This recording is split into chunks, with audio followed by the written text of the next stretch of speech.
Buen día, mi nombre es Bernabé Aramburu de la licenciatura de Ingeniería en Manufactura y Robótica. En esta actividad hablaré sobre los divisores de voltaje y corriente. El divisor de voltaje es un arreglo de dos impedancias, comúnmente resistencias que dividen el voltaje y la corriente de salida. La división es proporcional a las resistencias involucradas en el divisor.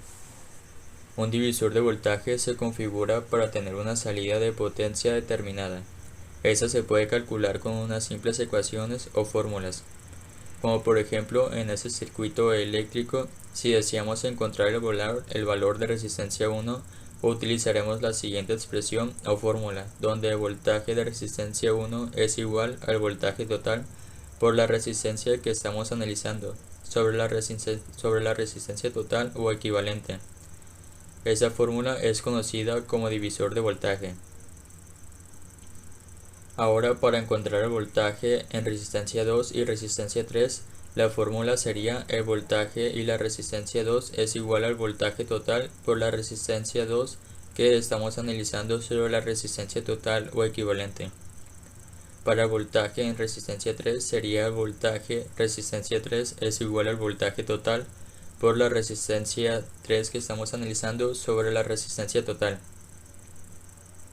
Para encontrar la resistencia total o equivalente debemos hacer uso de las características que presenta un circuito en serie. La resistencia total o equivalencias en un circuito en serie es la suma de todas sus resistencias.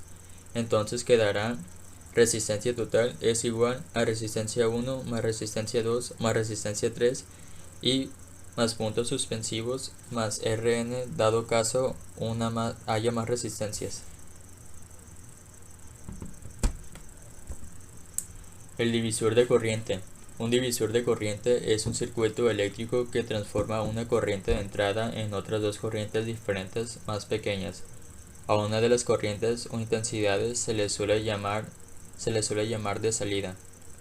Al igual que un divisor de tensión convierte una tensión en otra más pequeña, el divisor de corriente convierte una corriente en otra más pequeña.